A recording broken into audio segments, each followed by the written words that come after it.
Hello. हाँ भाई, तो लास्ट क्लास में हमने देख लिया था displacement method to obtain the focal length of a convex length. ठीक है ना। इंपॉर्टेंट फॉर्मूला जो आपको पता लगा था वो ये था कि एक तो height of object root over आ जाता है h1 h2, जहाँ h1 h2 इमेज की साइज है इन द टू पोजीशंस जब क्लियर इमेज फॉर्म होती है। ठीक है ना। और दूसरा हमें मिल गया था फॉर्मूला किसका, f, ये मिल गया था D square minus X square bye 4d। याद रखना d जहां पे था separation between object and screen, ठीक है, और x यहाँ पे क्या था, x यहाँ पे था सेपरेशन बिटवीन टू पोजीशन जहां पे की क्लियर इमेज दिखती है। समझ आया? क्वेश्चन इस पे रह गया था, क्वेश्चन कर लेते हैं।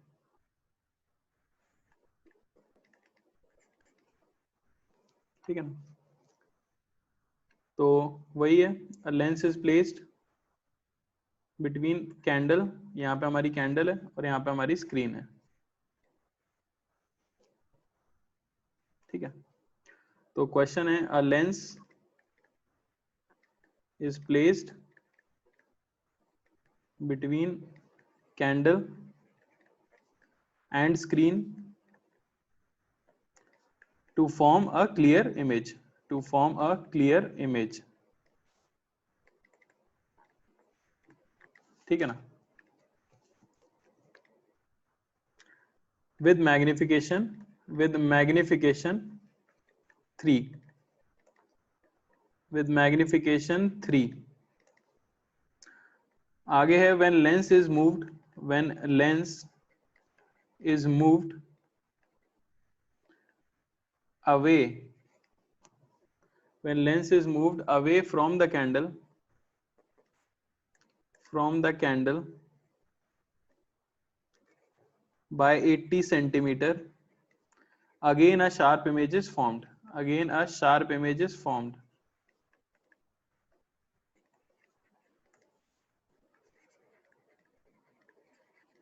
तो आपको फोकल लेंथ बतानी है, डिटरमाइन द फोकल लेंथ।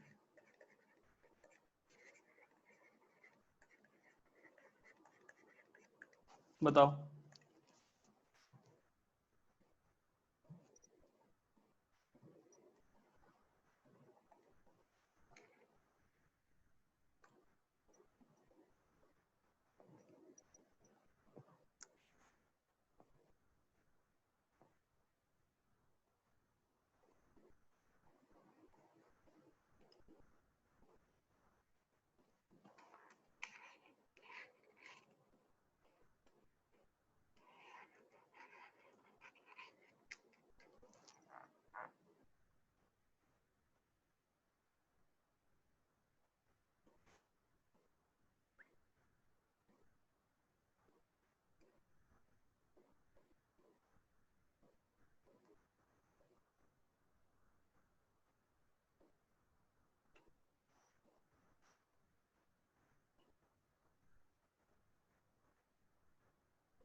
ठीक है ना। तो आपको बताया गया है कि मैग्निफिकेशन, ये इनिशियल पोजीशन पे 3 आता है। मैग्निफिकेशन होता है आपका v बाई यू, ये हमें पता है। तो आपको v बाई यू का रेशियो दिया हुआ है 3 है। और आपको क्या बताया है, दो क्लियर पोजीशंस जहाँ पे कि इमेज फॉर्म होती है एकदम क्लियर। ठीक है ना। दो क्लियर पोजीशंस के बीच का जो डिस्टेंस x है, वो x आपको दिया गया है कितना, 80 सेंटीमीटर। बात समझ आ रही है कि नहीं? आवाज क्लियर आ रही है? तो बेसिकली दो पोजीशन जहां पे कि क्लियर इमेज फॉर्म होती है, उनके बीच का सेपरेशन हमें दिया गया है कितना, 80 सेंटीमीटर, यानी x आपको पहले से बता दिया गया है कितना, 80 सेंटीमीटर। अच्छा, x होता क्या था ये भी आपको याद रखना है, v माइनस यू, ये आपको मिलता था x यानी कि 80 सेंटीमीटर, है कि नहीं। तो v को सिंपली मैं क्या लिख सकता हूं, 3u माइनस यू होना चाहिए 80 सेंटीमीटर, और आपको u की वैल्यू यहां से मिल जाएगी कितनी, 40 सेंटीमीटर। बात समझ आई क्या। तो यहां से अगर u हमें मिल गया 40 सेंटीमीटर, तो v भी आप देख सकते हो सिंपली हो जाएगा 3u यानी कि 120 सेंटीमीटर। और कैपिटल डी आपको पता ही है, कैपिटल डी होता था u प्लस वी, यानी कैपिटल डी कितना हो जाएगा, 200 सेंटीमीटर। अब बस फोकल लेंथ के फॉर्मूले में आपको डालना है D square minus X square bye 4d। Simply इसमें आपको पुट करनी थी चीजें, ठीक है ना। कैपिटल डी को पुट करो, एक्स को पुट करो, ठीक है ना, सभी को पुट कर दो। एफ की वैल्यू आपको क्या मिल जाएगी, एफ की वैल्यू आपको मिल जाएगी यहां से 30 सेंटीमीटर। किसी को कोई डाउट, बताओ कोई समस्या किसी को। प्योरली फॉर्मूला बेस्ड क्वेश्चन ही आता है इसके ऊपर, और कुछ नहीं आता। क्लियर है क्या। चलें अगले सवाल पे।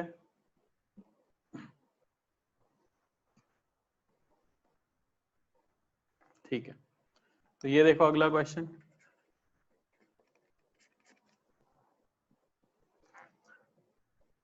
तो लेंस दिया गया है, अ लेंस, ठीक है ना, a lens with focal length, a lens with focal length 16 centimeter produces a sharp image on a screen of a real object in two positions 60 centimeter apart. Find distance between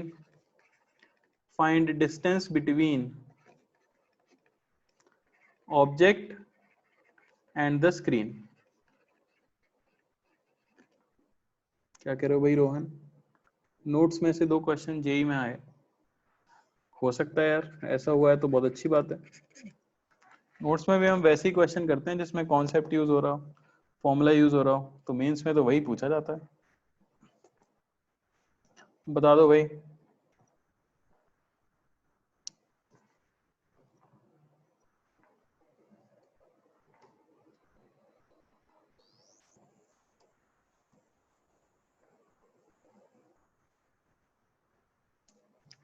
ध्यान से करना, सही होना चाहिए।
चलो देख लो। तो फोकल लेंथ का फॉर्मूला हमें पता है, वो है D square minus X square bye 4d। ठीक है ना। अब यहाँ पे नोन क्या क्या है हमें, तो आपको x बताया गया है, दो पोजीशन के बीच की सेपरेशन 60 सेंटीमीटर, और f बताया गया है 16 centimetre.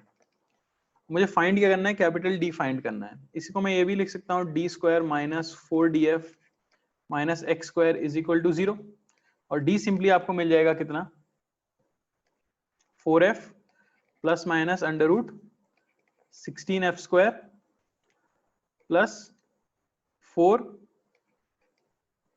Into X square by 2, ये मिल जाएगी हमें वैल्यू। अब यहाँ पे सब कुछ गिवन है, कुछ भी आपका ऐसा नहीं है जो कि अननोन हो, सब कुछ आपको क्या है, गिवन है। आपको बस इनकी वैल्यूज पुट करनी है और डी को कैलकुलेट करना है। ठीक है ना। डी कैलकुलेट करके कितना आ जाएगा देखो जरा एक बार, किसी ने कैलकुलेट कर पाया? सिंपल है, कैलकुलेशन है। तो 4 into 16 plus minus under root of ये 16 का क्यूब हो गया प्लस 4 इंटू 60 का स्क्वायर बाय 2। सॉल्व कर लेना, जो भी आंसर आएगा डी का वही आंसर है। तो बहुत टफ क्वेश्चन इस पे नहीं आता, आसानी क्वेश्चन आएगा, इसी फॉर्मूले के आसपास घूमते रहेंगे। क्लियर है?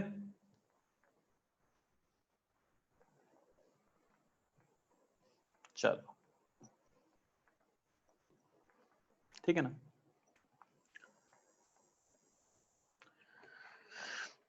तो हमने क्या क्या पढ़ लिया लेंस के अंदर, लेंस फॉर्मूला पढ़ लिया सिंपली, मैग्निफिकेशन किस तरह से होता है वो पढ़ लिया, ऑब्जेक्ट की स्पीड पढ़ी है क्या अभी तक हमने? ऑब्जेक्ट की स्पीड, इमेज की स्पीड, ये सब लेंस के लिए पढ़ा है क्या?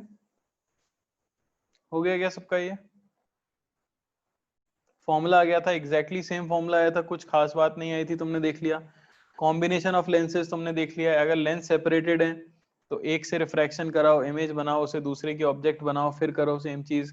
पास पास रखे हुए हैं तो कैसे इक्विवेलेंट फोकल लेंथ कैलकुलेट करते हैं वो भी देख लिया। बीच में मिरर आ जाए तो पूरा सिस्टम मिरर बन जाता है, वो भी हमने देख लिया। पावर देख लिया। ठीक है ना। तो काफी कुछ देख लिया हमने लेंस के अंदर। अब हम फाइनली उस चीज के ऊपर जाने वाले हैं जो हमने मिरर में पढ़ी थी। ठीक है ना। तो वो है कटिंग, या बोला जाए splitting of lens. Splitting of lens. चलो सबसे पहला तो हम ले लेते हैं, if the lens is cut parallel to optical axis, parallel to optical axis। क्या मतलब हुआ इसका? मतलब मान लो आपके पास ये लेंस है इस तरह का, ठीक है ना, कॉन्वेक्स लेंस है, यहाँ ऑब्जेक्ट हमने रखी तो यहाँ पे इमेज फॉर्म हो गई, कुछ इस तरह से रेज गई होंगी और यहाँ पे इमेज का फॉर्मेशन उन्होंने कर दिया होगा। अब मान लो कि मैंने इस लेंस को कट कर दिया है कई जगह से, ठीक है ना, कैसे? यहाँ ऑब्जेक्ट है,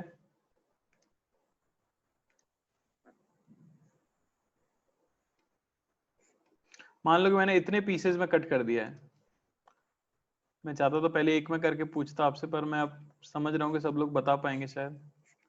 तो 4 पीसेस में हमने लेंस को कट कर दिया, ये लेंस है, समझ आ रहा है ना? तो कितनी इमेजेस बनेगी? मैं अगर आपसे पूछूं यहाँ पे, जैसे नंबर ऑफ इमेज कितना था, नंबर ऑफ इमेज इस केस में था 1, तो इस केस में नंबर ऑफ इमेजेस कितनी बनने वाली है? नंबर ऑफ इमेजेस इस केस में कितनी बनने वाली है? मैंने कुछ नहीं किया है, मैंने सिर्फ बीच के पोर्शन को कट कर दिया है। बिल्कुल सही, पूरी जनता सही आंसर दे रही है अभी तक। तो जो लोग सो रहे हैं उनकी मैं बात नहीं कर रहा, पर जो लोग आंसर दे पा रहे हैं, जो जीवित इंसान है, वो लोग तो सही आंसर दे रहे हैं कम से कम। और किसी को भी देना है तो दे सकता है। बहुत बढ़िया, सभी का सही आंसर आया। नंबर ऑफ इमेजेस अभी भी क्या आ जाएंगी मेरे भाई? 1 ही आएगी, बस वो लेस इंटेंसिटी के साथ फॉर्म होगी। हाँ, क्योंकि भाई कुछ फर्क थोड़ी पड़ा, लेंस फॉर्मूला अभी भी अप्लाई करोगे तो सभी लोग अपनी रेज को वहीं पहुंचाएंगे। बस कुछ रेज होंगी जो बिना रिफ्रैक्शन के सीधी सीधी निकल जाएंगी और इमेज फॉर्मेशन में पार्ट नहीं लेंगी, तो इंटेंसिटी क्या हो जाती है, घट जाती है। तो इस केस में अगर आपने सिर्फ कट कर दिया है, कुछ पोर्शन को गायब कर दिया है, तो हम सिंपली क्या कह देंगे कि intensity of image decreases, intensity of image decreases, जबकि नंबर ऑफ इमेजेस सेम रहती हैं। अरे क्लियर है कि नहीं, साधारण सी बात है। दूसरा अब आपने कट करके मान लो मूव कर दिया है, cut and move the portion, तो तुम समझ गए होगे। सेम कहानी मैं वापस से रिपीट करने वाला हूं, डायरेक्टली मैं क्वेश्चन दे रहा हूं, सभी को सही आंसर देना है। तो ये हमारा लेंस था, ठीक है ना। लेंस के लिए ऑब्जेक्ट को 2f पे अगर आप रखते हो तो इमेज भी 2f पे बन जाती है, ठीक है ना। इसे सेंटर ऑफ कर्वेचर नहीं बोलते हैं, लेकिन हाँ 2f जो फॉर्मूला है 1/f बराबर 1/v माइनस 1/u, उसमें अगर आप u को 2f पुट कर दो माइनस 2f, तो v भी आपका माइनस प्लस 2f आ जाएगा। तो मैंने ऑब्जेक्ट यहीं पर रख दिया और मैंने इसे बीच से कट किया, ऊपर वाले पोर्शन को मैंने 1 सेंटीमीटर ऊपर शिफ्ट कर दिया है। तो मैं जानना चाहता हूं आपसे नंबर ऑफ इमेजेस कितनी फॉर्म हो रही होंगी और सेपरेशन बिटवीन इमेजेस क्या होगा, सेपरेशन बिटवीन इमेजेस क्या होगा, बता दो।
जी हाँ, तो क्या होगा, ऑब्वियसली एक लेंस जो यहाँ रह रहा है उसकी ऑप्टिकल एक्सिस तो सेम जगह पर रहेगी, तो ऑब्जेक्ट अपनी इमेज को वहीं फॉर्म करेगा। लेकिन जो लेंस आप ऊपर ले जाओगे, जो पोर्शन आप ऊपर ले जाओगे, उसकी ऑप्टिकल एक्सिस भी ऊपर चली जाएगी, कितनी, 1 सेंटीमीटर। समझ आई ना बात। तो उसके लिए ऑब्जेक्ट नीचे है कितना, 1 सेंटीमीटर, तो वो उसकी इमेज कहां बनाएगा, ऊपर बनाएगा 1 सेंटीमीटर, तो यहां बनेगी आपकी इमेज 2।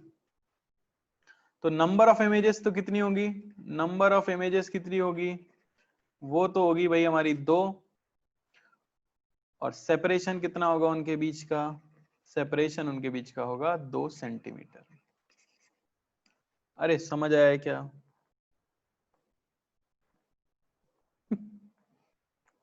अरे आसान है कि नहीं है, और कराने की जरूरत है इस टॉपिक को?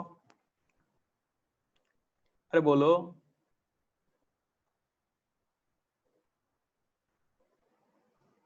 नहीं कराने की जरूरत है। तीसरा, if the lens is cut, अब इसमें एक कट और एग्जिस्ट करता है, ठीक है ना।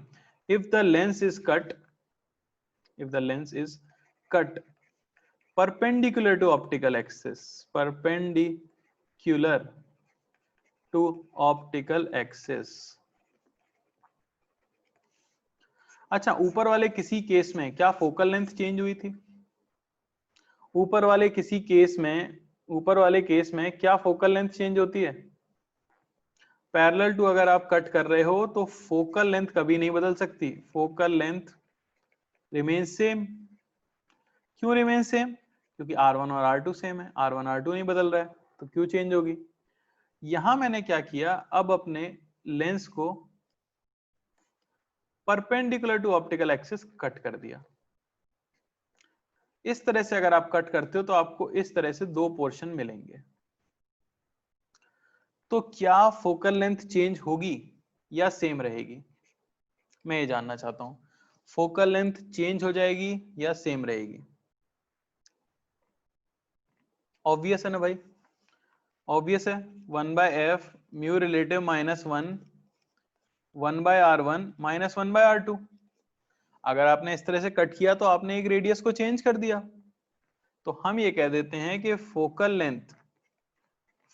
Length of individual piece changes. समझ आ रही है बात? बस ये आपको याद रखना है। अब इसमें एक स्टैंडर्ड रिजल्ट हो जाता है कि आपके पास अगर इक्वी कॉन्वेक्स लेंस था, इक्वी कॉन्वेक्स लेंस मतलब दोनों साइड का रेडियस सेम था और उसे कट किया गया है perpendicular to optical axis. Equiconvex lens of focal length या मैं कह दूं इक्वी कॉन्वेक्स लेंस, चलो ठीक है, equi convex lens of focal length f is cut, then focal length of one piece is, जो एक टुकड़ा बचेगा अब आपका इक्वी कॉन्वेक्स था उसे आपने कट कर दिया, कुछ ऐसी दुनिया बची उसकी। अब उसकी फोकल लेंथ क्या हो जाएगी? ऑप्शन आपका f है, ऑप्शन आपका f/2, 2f या नन, बताइए।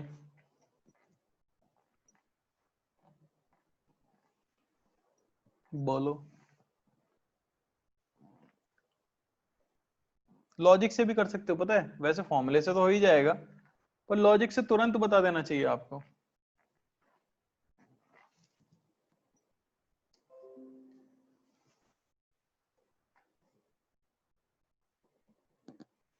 बिल्कुल सही बात है। तो आंसर क्या आ जाएगा इसका? 2f। अरे क्योंकि एक रेडियस आपने गायब कर दिया, तो ऐसा सोच लो कि पावर भी क्या हो गई होगी? हाफ। पावर क्या हो जाएगी? हाफ। अब दोनों कन्वर्ज नहीं कर रहे हैं, एक कन्वर्ज कर रहा है। बेसिकली अगर फॉर्मूला लगा लो तो दिख ही जाएगा, म्यू रिलेटिव -1 1/r1 -1/r2। तो पहले दोनों ऐड होते थे, अब वो हाफ रह जाएगा, हाफ यानी कि डबल हो जाएगा। सीधा सा दिख रहा है, फोकल लेंथ इनवर्सली प्रोपोर्शनल है। फॉर्मूले में ही पुट करना है सिर्फ, तो आंसर क्या आ जाएगा हमारा? 2f। तो याद रखना, यानी कि अगर आप एक पीस को कट कर देते हो, लेंस को कट कर देते हो, तो उसकी फोकल लेंथ क्या हो जाती है? डबल हो जाती है। यानी जितनी डिस्टेंस पे वो पैरेक्शियल रे को फोकस कर रहा था, अब उससे डबल डिस्टेंस पे फोकस करेगा। ठीक है ना? अब मैं आपको एक क्वेश्चन देता हूं जो एग्जाम में आ चुका है। तो क्वेश्चन इसी पे बेस्ड था। an equiconvex lens is cut symmetrically perpendicular to optical axis, then which of the combination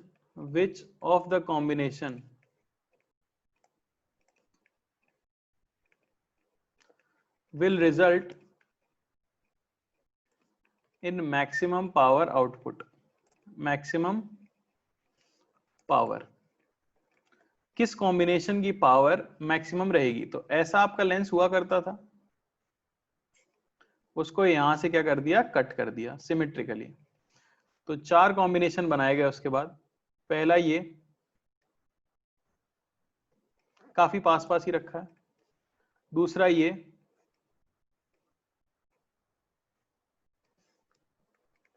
तीसरा ये, गंदा बन गया, मिटा देते हैं,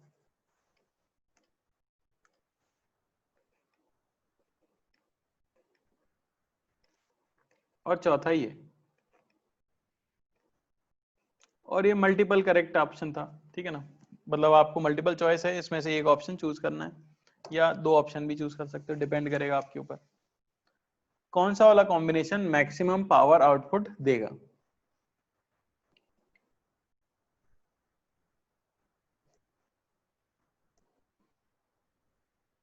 चलो 1 मिनट का समय, 1 से 2 मिनट का, आराम से सोच के सही आंसर दे।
चलो तो देख लेते हैं।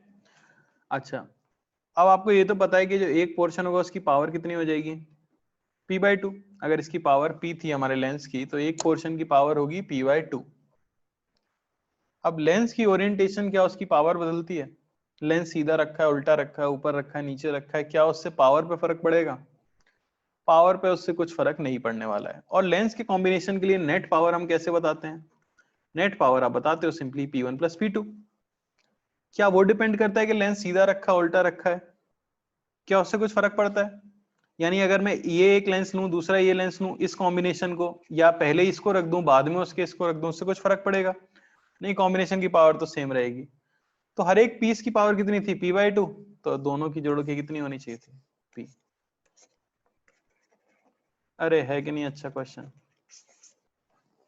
टाइम पास सवाल पूछा गया था, आंसर क्या था, ABCD। पावर तो टोटल अभी भी p हो रही है, ना बढ़ रही है ना घट रही है, तो मैक्सिमम पावर चारों की है। समझ आया? खेल गया क्वेश्चन, बिल्कुल बिल्कुल सही बात कर दी। क्लियर है? तो ये आपको याद जरूर रखना है कि अगर हम perpendicular to optical axis cut करते हैं तो फिर क्या हो सकती है, फोकल लेंथ चेंज हो जाती है। इक्वी कॉन्वेक्स है तो फोकल लेंथ क्या हो जाती है, डबल हो जाती है। क्या किसी को कोई कष्ट या समस्या?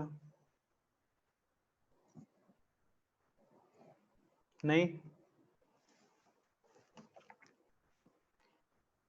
आगे बढ़ जाएं।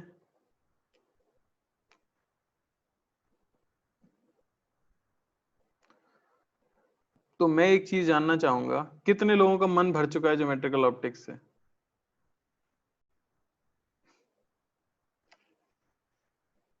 हम्म, खुल के बताओ, कितने लोगों का मन भर चुका है ज्योमेट्रिकल ऑप्टिक्स से, और अब वो ज्योमेट्रिकल ऑप्टिक्स को सुन नहीं सकते बिल्कुल?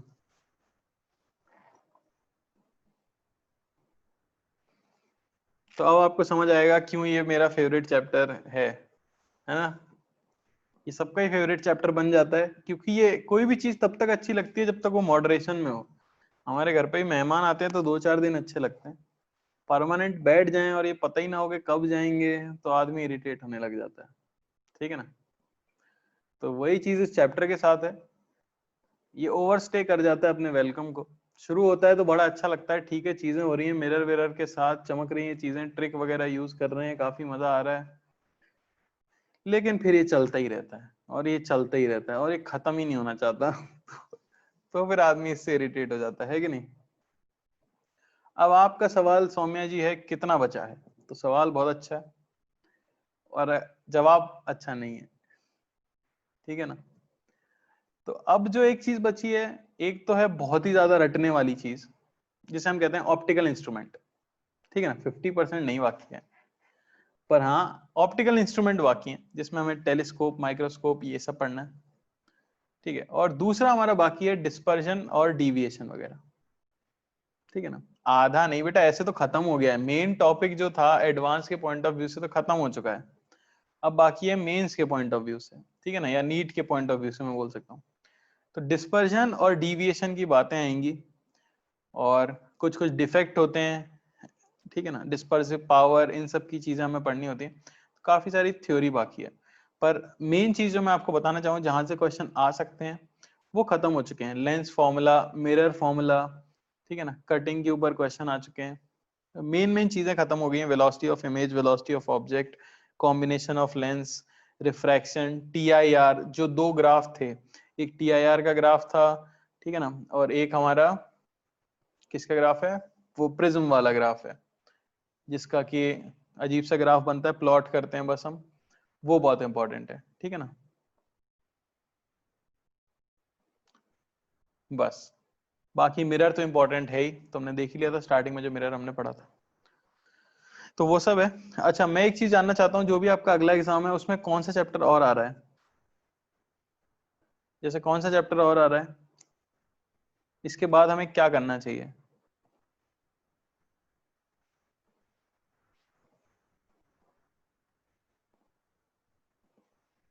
होल सिलेबस अच्छा, कब है भाई होल सिलेबस का टेस्ट कब है। तो डिस्पर्जन ऑफ लाइट का मीनिंग क्या है, सबसे पहले तो हमें ये पता है, हमने एक रिलेशन पढ़ी थी इससे पहले, वो थी कॉचीज इक्वेशन, मैंने बताया था एक बार आपको, ठीक है ना। कॉचीज इक्वेशन थी, वो ये था कि किसी भी वेवलेंथ के लिए रिफ्रैक्टिव इंडेक्स फंक्शन होता है वेवलेंथ का किसी भी मटेरियल के लिए, और ये रिलेशन आई थी a plus B by lambda square, ठीक है ना। यानी जैसे जैसे किसी भी कलर की वेवलेंथ बढ़ती जाएगी, हम हमेशा मोनोक्रोमेटिक की बात करते थे कि नहीं, पर हमने ये प्रिज्म में देखा था, प्रिज्म में हमने देखा था कि अगर आप व्हाइट लाइट को गिराते हो प्रिज्म पे, तो अगर हम व्हाइट लाइट को गिराते हैं प्रिज्म पे तो वो अपने कॉन्स्टिट्यूएंट कलर्स में ब्रेक हो जाती है। और ऐसा क्यों होता था, ऐसा होने का कारण हमने बोला था कि हर एक का डीविएशन अलग अलग होता है, हर एक कलर का डीविएशन क्यों अलग होता है हर कलर का, क्योंकि हर एक कलर के लिए म्यू अलग अलग है। तो सबका although angle of incidence same है, पर एंगल ऑफ रिफ्रैक्शन सभी का क्या आता है, अलग अलग आता है। तो यहाँ इस रिलेशन से, इसमें हमें डीप में नहीं जाना क्या रिलेशन है क्यों रिलेशन है, आपको बस ये याद रखना है कि भाई जैसे जैसे वेवलेंथ बढ़ेगी किसी कलर की, उसके लिए रिफ्रैक्टिव इंडेक्स घटेगा। बात समझ आ रही है। अब अगर मैं बात करूं हमारी व्हाइट लाइट के कलर्स जो कि होते हैं वेबिग्योर, तो हमें पता है कि अगर इस तरफ आप चलते हो तो वेवलेंथ तो क्या होती रहती है, लगातार बढ़ती रहती है। वेवलेंथ बढ़ रही है यानी कि रिफ्रैक्टिव इंडेक्स लगातार घट रहा है। जनरली हम बात किसकी करेंगे, जनरली हम बात करेंगे एक्सट्रीम के कलर्स की, ताकि हम एक पैटर्न मेजर कर सकें। तो आपको क्योंकि पता है कि lambda of red colour is greater than lambda of violet colour, तो मैं ये कह सकता हूं कि mu of red colour is less than mu of violet colour. अरे है कि नहीं है ऐसा,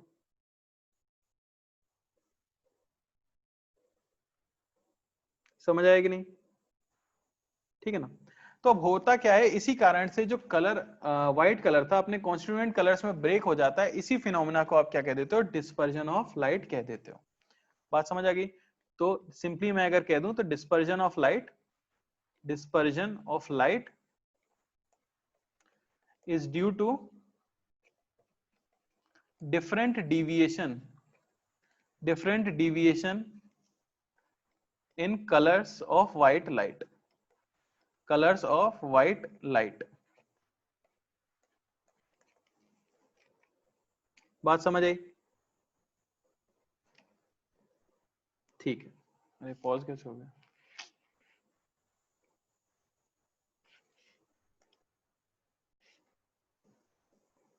ठीक है, तो अब हम इसी की कैलकुलेशन करने वाले हैं, ठीक है ना। ऐसा समझ के देखो कि क्या प्रिज्म में ही सिर्फ डिस्पर्जन हो सकता है। हाँ बेटा, डिस्पर्जन व्हाइट लाइट के लिए ही होगा, या फिर दो कलर मिनिमम होने चाहिए डिस्पर्जन होने के लिए। अगर सिंगल कलर है तो वो थोड़ी ना फैलने वाला है, कलर तो एक से ज्यादा होगा तभी तो स्प्रेड होगा। अब व्हाइट लाइट जनरली हम एक्सपेरिमेंट में ले लेते हैं, तो उसके लिए प्रिज्म का होना जरूरी नहीं है। आप ऐसा मान लो कि आपके पास एक ग्लास की स्लैब है। अगर आपके पास ग्लास की स्लैब है और आपने व्हाइट लाइट को उसके ऊपर इंसिडेंट करा भी दिया, तो फिर से वही चीज होगी, सबके लिए एंगल ऑफ इंसिडेंस तो सेम होगा, पर एंगल ऑफ रिफ्रैक्शन सभी का क्या होगा, अलग होगा। ये आप समझ सकते हो कि नहीं। सारे कलर्स इन्हीं के बीच में जो हैं इस तरह से स्प्रेड होने वाले हैं। क्या आप मुझे बता सकते हो कि नॉर्मल के सबसे पास में जो रे जा रही होगी वो किस कलर की होगी, वॉयलेट या रेड? वॉयलेट के लिए वी लिख दो, रेड के लिए आर लिख दो। ये जो है वॉयलेट या रेड, बोलो भाई ध्यान से, काफी लोग गलत कर रहे हैं। तो आपको क्या सोचना है यहां पर, बेसिकली 1 साइन आई ये होना चाहिए म्यू साइन आर। बात समझ आई? तो आर किसका बड़ा होगा? आर बेसिकली आप देख सकते हो साइन आर ये एक किसके प्रोपोर्शनल है, इनवर्सली प्रोपोर्शनल है म्यू के। बात समझ आई? यानी कि म्यू तो हम पहले ही देख चुके हैं रेड कलर का कम है वॉयलेट कलर से, यानी कि sine R of red colour will be greater than sine R of violet colour. तो वॉयलेट कलर का एंगल ऑफ रिफ्रैक्शन कैसा होना चाहिए, छोटा होना चाहिए। मैं ये कह सकता हूं कि angle of refraction of violet colour छोटा होना चाहिए, और वो आप नॉर्मल से मेजर करते हो। तो यहां वॉयलेट होगा, यहां रेड होगा, ये सब वो होंगे बीच वाले कलर्स। बात समझ आई कि नहीं? अच्छा, अब रे जाना कैसा चाह रही थी, तो रे कुछ इस तरह से जाना चाह रही होगी, तो सभी के अंदर डिविएशन आया है। इसे मैं कह सकता हूं डेल्टा वी, वॉयलेट का डिविएशन, और इसे मैं कह सकता हूं डेल्टा आर, यानी कि रेड का डिविएशन। कह सकते हैं कि नहीं, है ना?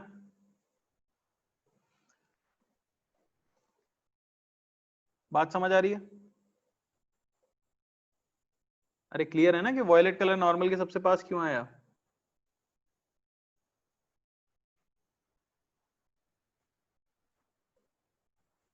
ठीक है।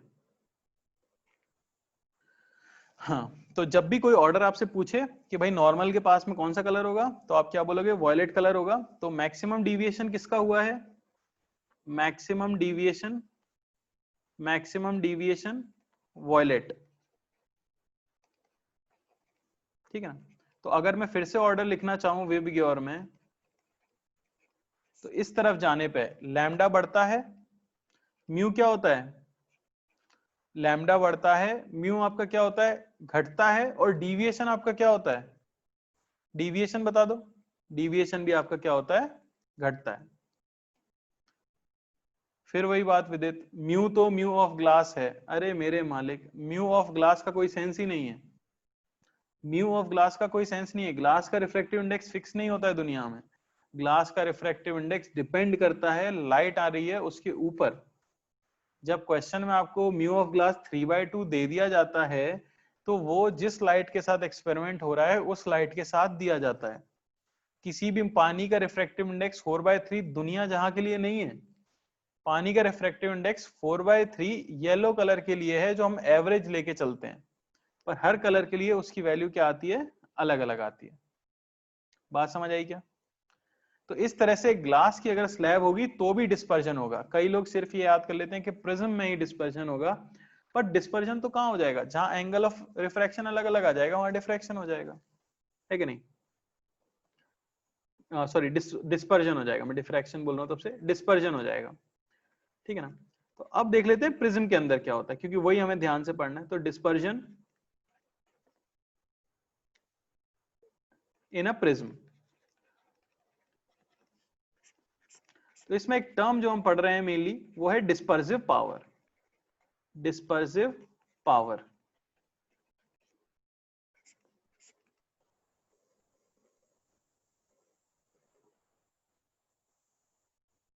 ठीक है ना। तो डिस्पर्सिव पावर किसे बोला जाता है, ये देख लो आप। डिस्पर्सिव पावर बेसिकली बोल दिया जाता है is defined as the relative deviation of light from its mean path. अब हर कलर का अलग अलग पाथ होने वाला था, समझ आ रही ना बात? तो हर कलर अलग अलग डिविएट हुआ है, हर कलर के लिए डिविएशन एंगल अलग अलग है। तो जो मीन पाथ था उससे रिलेटिव डिविएशन जब हम कैलकुलेट करते हैं किसी भी कलर का, ठीक है ना, तो वो हमें क्या देता है, उसकी डिस्पर्सिव पावर देता है। बात समझ आ रही है? मेरे बार बार हैंग क्यों हो रहा है?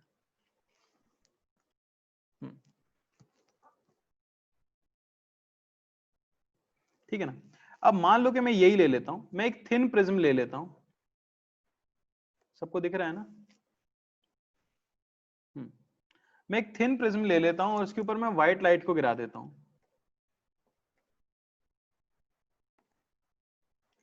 ठीक है ना। अगर आपने एक थिन प्रिज्म ले लिया है और आपने उसके ऊपर व्हाइट लाइट को गिरा दिया है, तो क्या आप ये देख सकते हो कि व्हाइट लाइट इस तरह से डिविएट करेगी? इस तरह से जानी चाहिए थी लाइट, पर वो इस तरह से स्प्रेड हो जाएगी, है कि नहीं? अच्छा, सबसे ज्यादा डिविएशन किसका आया होगा? तो डेल्टा हमको पता है, ये होता है mu minus 1 into A. Thin prism के लिए फॉर्मूला याद होगा आपको, ए जहां पे ये एंगल होता था कि नहीं? म्यू माइनस 1 इंटू ए। अब म्यू का ऑर्डर आपको पता ही है, किसका डिविएशन सबसे ज्यादा होगा? जिसका म्यू सबसे ज्यादा होगा। और म्यू सबसे ज्यादा किसका होगा? वॉयलेट कलर का म्यू सबसे ज्यादा होगा। तो डिविएशन सबसे ज्यादा किसका होगा? वॉयलेट कलर का। तो यहाँ वॉयलेट आएगा, यहाँ रेड आएगा। इसे मैं कह सकता हूं डेल्टा ऑफ वॉयलेट, इसे मैं कह सकता हूं डेल्टा ऑफ रेड। तो एक टर्म जो हमसे पूछी जाती है वो पूछी जाती है angle of dispersion. Angle of dispersion, angle of dispersion, इसे हम डिनोट करते हैं थीटा से। तो ये बेसिकली ये बताना चाहता है कि जो आपकी रे थी, जो आपकी व्हाइट लाइट थी, वो जब कॉन्स्टिट्यूएंट कलर्स में ब्रेक होके स्प्रेड हुई है, तो वो जो स्प्रेड हुई है कितने एंगल पे मूव कर रही है। एंगल ऑफ डिस्पर्जन क्या है? यही रीजन तो डिस्पर्जन का रीजन है, ये पूरा रीजन ही तो डिस्पर्जन का रीजन है। तो ये जो एंगल है, इस एंगल को कह दिया जाता है एंगल ऑफ डिस्पर्जन। यानी थीटा को मैं सिंपली डिफाइन कर देता हूं delta of V minus delta of red. बात समझ आ रही है क्या? किसी भी एक प्रिज्म के लिए अगर बोला जाए कि एंगल ऑफ डिस्पर्जन कैलकुलेट करके बताओ, तो एंगल ऑफ डिस्पर्जन बेसिकली हो जाता है the angle between deviation of violet minus deviation of red. अच्छा, डिविएशन ऑफ वॉयलेट क्या होगा? तो ये होगा mu of violet minus 1 into A, obvious है। डिविएशन ऑफ रेड क्या होगा? तो होगा mu of R minus 1 into A. तो आप एंगल ऑफ डिस्पर्जन भी बता सकते हो, दोनों को सब्ट्रैक्ट करो, देखो ये मिलेगा mu of V minus mu of R into A. ये फॉर्मूला आपको याद रखना है। बात समझ आ रही है क्या? बात समझ आ रही है? अब यही एक और टर्म यूज की जाएगी जिसे हम बोलेंगे मीन डिविएशन। मीन डिविएशन, तो भाई वॉयलेट इस कलर इस एंगल से डिविएट हुआ, रेड इस एंगल से डिविएट हुआ, तो एक एवरेज डिविएशन की अगर बात की जाए तो आपको पता है कलर है विबग्योर, सबका डिविएशन अलग अलग है। तो एक कलर को चुनना था मीन कलर। आप तो ये मान लो जब भी एवरेज की या मीन की बात की जाएगी तो आप उसी कलर को स्टडी करते हो। तो मीन कलर जो हम लेके चलते हैं वो कौन सा लेके चलना चाहिए? येलो। तो येलो कलर को बोल दिया गया है कि इसकी जो भी वैल्यूज आती हैं वही एवरेज ले ली जाती हैं। समझ आ रही है बात? या तो क्वेश्चन में आपको येलो कलर का म्यू दिया रहेगा, जैसे मैं बोलूं कि मीन डिविएशन क्या है, यानी डेल्टा मीन क्या है, तो वो हो जाएगा deviation of yellow colour.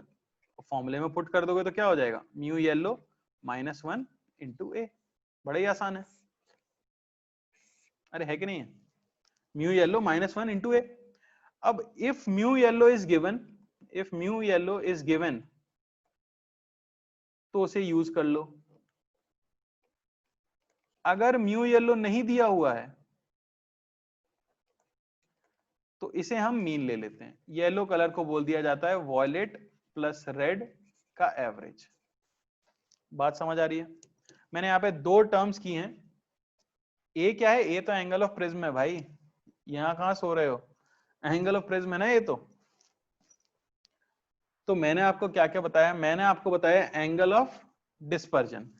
Angle of dispersion क्या है, वो है angle between delta of violet and delta of red. और एक हमने देखा मीन डिविएशन, मीन डिविएशन यानी एवरेज डिविएशन। एवरेज डिविएशन किस कलर का देखते हैं, येलो कलर का देखते हैं। येलो कलर का म्यू दिया हो तो mu Y minus one into A, thin prism का फॉर्मूला, नहीं तो आप एवरेज ले लो वॉयलेट और रेड का। तो अब डिस्पर्सिव पावर को कैसे डिफाइन किया गया, डिस्पर्सिव पावर को, डिस्पर्सिव पावर ओमेगा से इसे रिप्रेजेंट करते हैं। डिस्पर्सिव पावर को डिफाइन कर दिया जाता है the dispersion of the rays relative to the mean deviation, यानी ओमेगा डिफाइन कर दिया जाता है angle of dispersion, angle of dispersion by mean deviation, by mean deviation. आपको सिर्फ ये याद रखना है। तो ओमेगा हो गया, एंगल ऑफ डिस्पर्जन था mu V minus mu R into A, by mean deviation mu Y minus one into A से ए क्या हुआ, कट गया, ओमेगा आपको क्या मिला, mu V minus mu R by mu Y minus one. अब इस फॉर्मूले को कहीं भी देख के क्या आपको ऐसा लग रहा है कि ये प्रिज्म के लिए डिराइव किया गया था, क्या आपको कहीं भी पता लग रहा है कि प्रिज्म के लिए डिराइव किया गया था, क्या प्रिज्म की कोई भी क्वांटिटी इसके अंदर आ रही है, नहीं, ए तो कैंसल आउट ही हो गया। और हमने ये कहा भी था कि लाइट तो स्प्रेड, अगर आप ग्लास स्लैब पे भी गिराओगे तो सबका म्यू अलग अलग है, तो लाइट तो वहां भी स्प्रेड होगी। तो डिस्पर्सिव पावर सिंपली किसकी प्रॉपर्टी होती है, ये प्रॉपर्टी हो जाती है किसकी, मटेरियल की। उस मटेरियल का आप प्रिज्म बना लो, आप उसका लेंस बना लो, उसकी आप स्लैब बना लो, जो डिस्पर्सिव पावर है वो हमेशा क्या रहती है, सेम रहती है। और वो सिर्फ और सिर्फ किस पे डिपेंड करती है, mu of different different colours के ऊपर डिपेंड कर जाती है। बात समझ आई क्या। तो डिस्पर्सिव पावर का फॉर्मूला आपको याद रखना है mu V minus mu R upon mu Y minus one. अरे समझ आया, बस याद रहेंगे फॉर्मूले। क्या आपको एंगल ऑफ डिस्पर्जन समझ आया है, मीन डिविएशन समझ आया है, और डिस्पर्सिव पावर हमने कैसे डिफाइन किया ये समझ आ गया है, तो काफी है। ठीक है, अब इसका यूज क्या है ये देखो। तो पहला यूज हम करते हैं किसके अंदर, ऑल्टरनेट प्रिज्म कॉम्बिनेशन। एक सेकेंड, ऑल्टरनेट बोला जाए ऐसे, हाँ,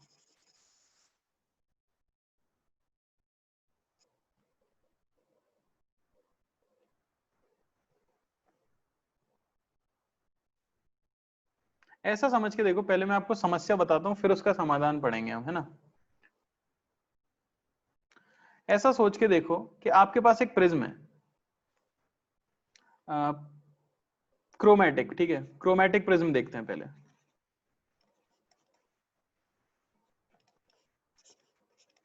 ठीक है, तो मान लो आपके पास एक थिन प्रिज्म था और यहां से व्हाइट लाइट गिरी थी, तो वो तो क्या हो गई होगी, अपने कॉन्स्टिट्यूएंट कलर्स में स्प्रेड हो गई होगी, ठीक है ना। तो अब आपको कितनी इमेज दिखेंगी, मैं अगर आपसे ये पूछूं कि आपको कितनी इमेजेस दिखेंगी, तो क्या आप बता सकते हो, अगर आप यहां से इमेज देख रहे होते, ये आपकी ऑब्जेक्ट थी जहां से व्हाइट लाइट आ रही है, आपको कितनी इमेज दिखेंगी, बहुत इमेज दिखेंगी। एक इमेज नहीं दिखेगी, बहुत इमेज दिखेंगी। अरे हर रे कहीं और से आती हुई दिख रही है कि नहीं दिख रही है, इनफाइनाइट इमेजेस दिखेंगी। तो इसे क्रोमेटिज्म बोला जाता है, समझ रहे हो ना, क्रोमेटिक एब्रेशन बोला जाता है इसे। ये एक डिफेक्ट है, ये एक समस्या है, आपको कई सारी इमेजेस दिख रही हैं। मान लो आपने कोई चीज ऐसी डिजाइन की है जिसमें कि प्रिज्म यूज किया है आपने, ठीक है, जनरली हम ग्लासेस के लिए पढ़ेंगे अभी आगे, चश्मा कैसे बनाया जाता है, चश्मे में समस्या कैसे खत्म की जाती है। पर अभी अगर मैं बात करूं कि प्रिज्म ने कलर को ढेर सारे कलर्स में ब्रेक कर दिया है, समझ आ रहा है, और आपको प्रिज्म रखना ही रखना है यहाँ पे, तो क्या कोई तरीका है जिससे कि आप ये डिफेक्ट को हटा सको, यानी कई सारी इमेजेस जो फॉर्म हो रही हैं, क्या उसे हम हटा सकते हैं। तो यहाँ पे दो चीजें आती हैं, ठीक है ना। यहाँ पे मुझे क्या करना है, नेट डिविएशन तो क्रिएट करना है, पर मुझे डिस्पर्जन क्रिएट नहीं करना है।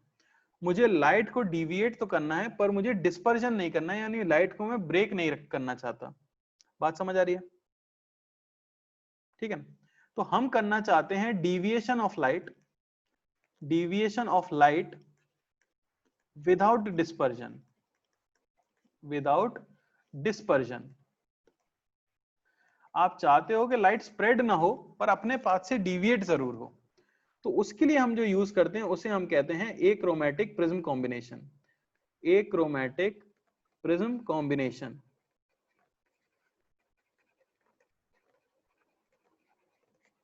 और उसमें क्या कर दिया जाता है, इसी प्रिज्म के साथ एकदम कांटेक्ट में पास में एक उल्टा प्रिज्म रख दिया जाता है, जो सब लोग बोल भी चुके थे।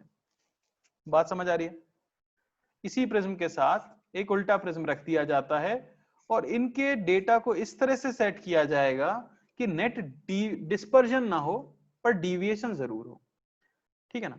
तो इसके लिए अगर म्यू मैं बोल देता हूं म्यू था, इसके लिए मैं बोल देता हूं म्यू डैश था, इसका एंगल ऑफ प्रिज्म ए था, इसका angle of prism A dash था। तो आप देख सकते हो सीधा सीधा यहां पे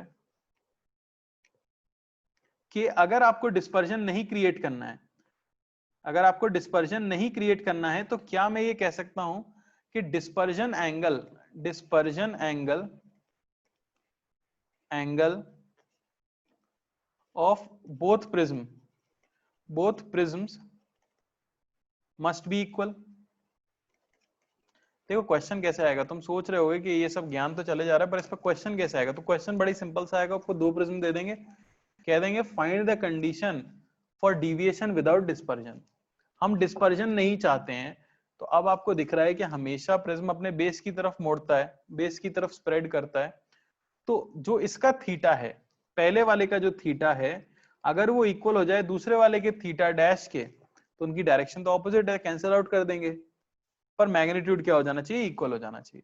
यानी मैं कह सकता हूं mu V minus mu R into A, ये इक्वल हो जाना चाहिए mu V dash minus mu R dash into A dash. अरे भाई बात समझ आ रही है क्या? बस ये जो कहलाती है इसी को हम कह देते हैं condition of achromatism, condition of dispersion, sorry deviation without dispersion, condition of deviation without dispersion. बात समझ आई? तो ऐसा अगर आपने अरेंजमेंट कर दिया है तो लाइट जो है वो स्प्रेड नहीं होगी, अपने कॉन्स्टिट्यूएंट कलर्स में स्प्रेड नहीं होगी। बात समझ आई क्या? दोनों का मैंने क्या इक्वल कर दिया, थीटा इक्वल कर दिया। बात समझ आ रही है? और डिविएशन कितना हो जाएगा, अब इस केस में आपसे पूछ लिया जाए, बिल्कुल थीटा डैश दूसरे प्रिज्म का है, अगर इस केस में आपसे डिविएशन पूछ लिया जाए तो डिविएशन बताना बड़ा ही आसान है। डिविएशन डेल्टा नेट क्या हो जाएगा, वो हो जाएगा डेल्टा वाई, येलो कलर का देख लेंगे, माइनस डेल्टा वाई डैश, पहले ने जो डिविएशन किया होगा माइनस दूसरे ने जो डिविएशन किया होगा, जो कि सिंपली क्या होता है mu Y minus 1 into A minus mu Y dash minus 1 into A dash हो जाएगा सिंपली। क्लियर है कि नहीं? अरे बोलो भाई, समझ आया? तो आपको तो सिर्फ टर्म याद रखनी है, क्वेश्चन में आपको सीधा सीधा बोला जाएगा कि भाई हमें नहीं चाहिए कि डिस्पर्जन हो, तो बताओ क्या होना चाहिए। ठीक है ना? बस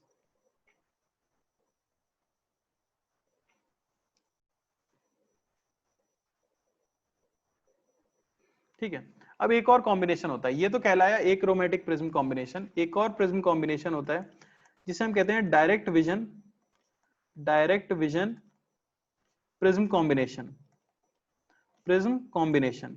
अब इसकी कंडीशन ना तुम खुद बता पाओगे, ये सब हाईफाई नाम है, पर अगर मैं इनका मीनिंग आपको यहां पे लिख दूं तो बड़ा ही आसान है। ठीक है ना?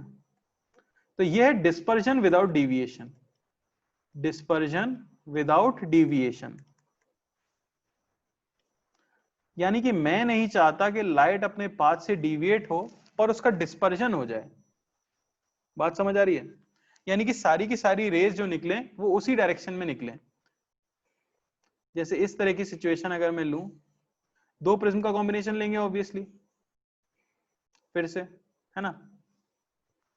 और रे जो इस तरह से गिरेगी, जो स्प्रेड करना चाहेगी इस तरह से खुद को,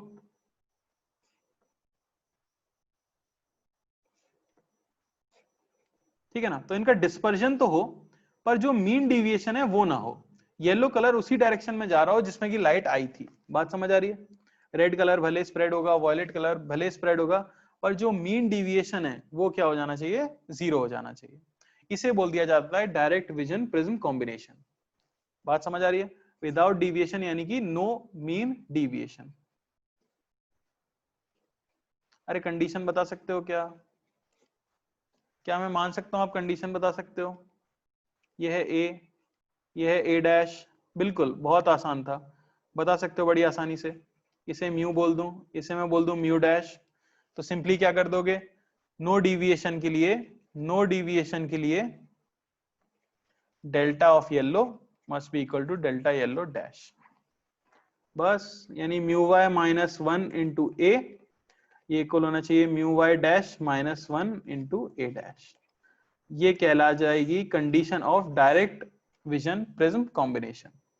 इस केस में डिस्पर्जन कितना आ जाएगा, मैं अगर आपसे पूछ लूं कि इस केस में डिस्पर्जन कितना आ जाएगा थीटा नेट, तो थीटा माइनस थीटा डैश है कि नहीं। यानी कि mu V minus mu R into A minus mu V dash minus mu R dash into A dash. अरे है ना सिंपल, सिर्फ टर्म्स है इसलिए थोड़ा सा बोरिंग है, इसमें कुछ खास नहीं है। समझ पा रहे होगे सभी लोग, है कि नहीं। चलो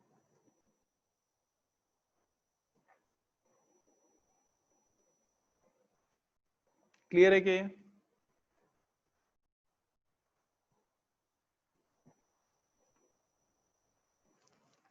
ठीक है, तो बस अगर आपसे डिविएशन पूछा जाए, डिस्पर्जन पूछा जाए, तो आप यहां से बता सकते हो। इस तरह से आपको फॉर्मूला याद रखना है और कुछ नहीं है मेनली। ठीक है,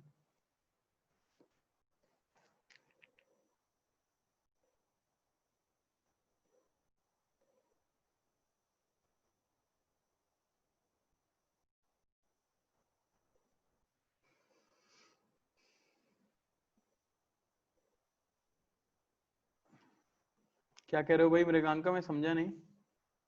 लास्ट क्लास आप ही लेंगे तो अच्छा होगा, मतलब क्या अच्छा होगा?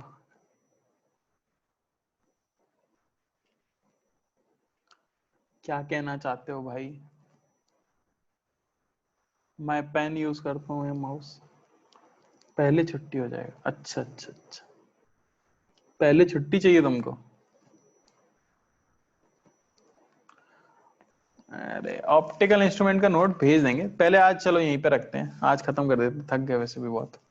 नहीं डन नहीं है, अब एक क्रोमेटिक एब्रेशन बाकी है, नेक्स्ट लेक्चर में देखेंगे वो। ठीक है ना, खत्म तो नहीं हो पाएगा आज ये, तो आज यहीं तक एंड कर देंगे, यहीं पे।